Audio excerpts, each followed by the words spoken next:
বর্ধমান স্টেশনে পদপিষ্টের পর আঁটোসাঁটো নিরাপত্তা, রেলের ভূমিকা নিয়ে প্রশ্নে সরব যাত্রীরা। রবিবার সন্ধ্যার ভয়াবহ পদপিষ্টের ঘটনার পর বর্ধমান রেলওয়ে স্টেশনে সোমবার সকাল থেকেই দেখা গেল কড়া নিরাপত্তা ব্যবস্থা। যাত্রীদের নিরাপত্তা নিশ্চিত করতে জিআরপি ও আরপিএফ কর্মীরা টহল দিচ্ছেন নিয়মিত। তবে এই পদক্ষেপে স্বস্তি মিললেও রেলের দীর্ঘদিনের গাফিলতি ও অব্যবস্থাপনা নিয়ে ক্ষোভ উগরে দিচ্ছেন সাধারণ যাত্রীরা। জানা গেছে, রবিবার সন্ধ্যায় বর্ধমান স্টেশনের 4 ও 5 নম্বর প্ল্যাটফর্মের মাঝের ফুটব্রিজে ওঠার সিঁড়িতে আচমকাই পদপিষ্টের ঘটনা ঘটে। ট্রেন ধরতে গিয়ে হুড়োহুড়ির মধ্যে পড়ে যান বহু যাত্রী। আহতদের মধ্যে কয়েকজন এখনও ভর্তি রয়েছেন বর্ধমান মেডিকেল কলেজ ও হাসপাতালে। ঘটনার পর থেকেই যাত্রীরা প্রশ্ন তুলছেন, রেলওয়ে কর্তৃপক্ষের অবহেলা ও অপর্যাপ্ত জনবলই এই দুর্ঘটনার মূল কারণ। তাদের দাবি, যাত্রীর সংখ্যা বেড়েই চলেছে, কিন্তু ভিড় নিয়ন্ত্রণে পর্যাপ্ত ব্যবস্থা নেওয়া যায়নি। রেলযাত্রী ভাস্কর দত্ত ক্ষোভ প্রকাশ করে বলেন, রবিবারের ঘটনা সম্পূর্ণটাই অব্যবস্থাপনার ফল। আমি কালকে ঘটনা সম্বন্ধে পুরোপুরি অবগত। এখানে বর্ধমানে যে সিআরপিএফ আছে বা যারা রেল আধিকারিক আছে, তারা নিজেদের দায়িত্ব দায়বদ্ধতা ঠিক মতো পালন করছে না। তারা ক্রাউড কন্ট্রোল করতে পারছে না, তারা নিজেদের নিয়ম তৈরি করছে। আজকে একটা অন্তঃসত্ত্বা বাইরে দাঁড়িয়ে আছে, কি নিয়ম যে আমি প্ল্যাটফর্মে টিকিট কেটেছি, আমি প্ল্যাটফর্মে দাঁড়াতে পারবো না। আমাকে কোথায় দাঁড়াতে হবে? যখন ট্রেনের অ্যানাউন্সমেন্ট হবে আমাকে বাইরে গিয়ে দাঁড়িয়ে থাকতে হবে। ট্রেনের অ্যানাউন্সমেন্ট হলে তখন ছুটে ছুটে এসে আমাকে ট্রেন ধরতে হবে। আমি নিজের টাকায় টিকিট করেছি, আমি এসে প্ল্যাটফর্মে দাঁড়াবো, সেটা আমি দাঁড়াতে পারবো না। এটা নাকি সিআরপিএফ এর নিয়ম করেছে, আজকে নিয়ম করেছে আমাদের রেল আধিকারিকরা, রেল পুলিশ আরপিএফ। সরি, এটা কি ধরনের নিয়ম? একজন বাচ্চা ছেলে, একজন বাচ্চা মেয়ে, মহিলাগুলো সব দাঁড়িয়ে আছে। তারা যখন ট্রেনের অ্যানাউন্সমেন্ট হচ্ছে তখন লাইনের উপরে ছুটছে, তারা ট্রেনটা ধরতে হবে। ওদের নিয়মের জন্য তো আমরা হ্যারাস হতে পারবো না। কোথায় নিরাপত্তা? জনগণের এটা তো নিরাপত্তার পেয়ে তো আমাদের আরো বেশি ক্ষতি হবে। এবারে তো রেল এলাকাটা করবেই মানুষ, আরো অনেক অশান্তি হবে, আরো ঘোরাঘুরি হবে। একজন হার্টের পেশেন্ট ছুটে ছুটে এসে ট্রেন ধরবে, এটা কি নিয়ম? 1 নম্বরে বলে দিয়েছে যে আমাদের ওয়েটিং রুম আছে, তাহলে 1 নম্বরে গিয়ে বসে থাকো। 8 নম্বরে ট্রেন দিয়েছে, 2 মিনিট আগে ট্রেন দেবে, 2 মিনিটের মধ্যে ট্রেনটা ধরবো আমি। কত মানুষ ছুটবে সব একসঙ্গে, তাহলে কোনটা কি? এটা কি ক্রাউড কন্ট্রোল কি হচ্ছে? আপনি নিজেই দেখুন, আপনি ভিডিও কপি করলে বুঝতে পারবেন। আমাকে প্ল্যাটফর্মে দাঁড়াতে দিচ্ছে না আমার টিকিট নিয়ে। আমি টিকিট কিনেছি, আমি যে আধ ঘন্টা আগে এসে বসবো, সেটা আমার কোনো উপায় নেই।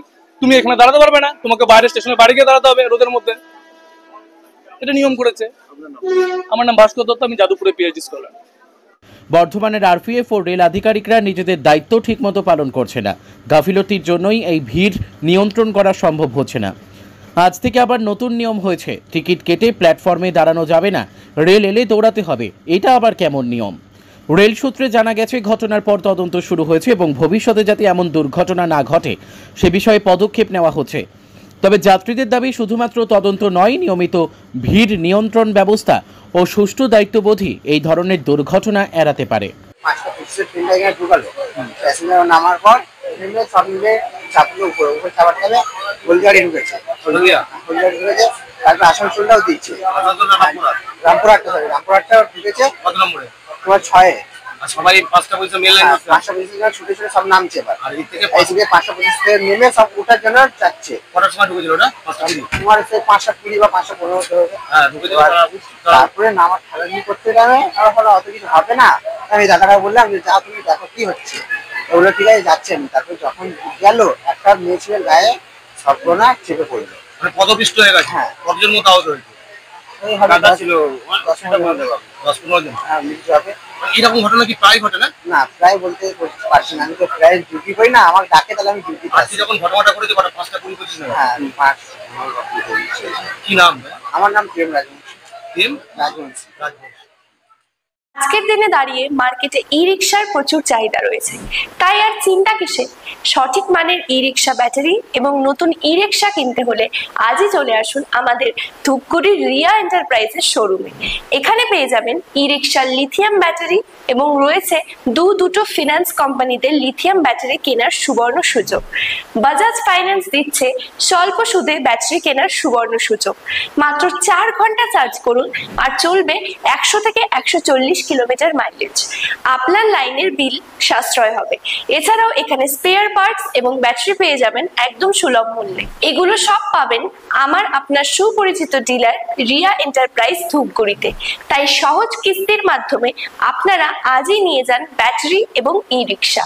তাই বন্ধুরা আর দেরি কিসের, আজই চলে আসুন আমাদের শোরুমে। আমাদের ঠিকানা ধূপগুড়ি ফালাকাটা রোড, আদর্শনগর, বৈরাতিগুড়ি স্কুলের ঠিক নিকটে। বিশদে জানতে স্ক্রিনে দেওয়া নম্বরে কল করুন। ধন্যবাদ।